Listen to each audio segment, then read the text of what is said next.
Ayan yung curry powder, kinunaw na natin sa sa ibap.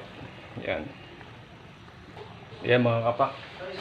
Lagyan rin natin yung tirang ibap. Lagyan natin lahat 'yan para para masarap.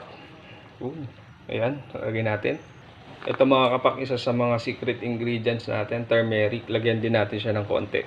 Isang tablespoon lang mga kapak, or teaspoon. Ayan, isang teaspoon lang. Ayan, lagyan natin.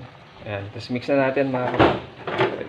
Ayan, mix lang natin yan. Yung iba mga kapak, gata yung nilalagay nila, no? Pero mas gusto ko yung ibap. Try nyo yung try nyo rin ng ibap. Kung hindi nyo pa na-try mga kapak, try nyo rin.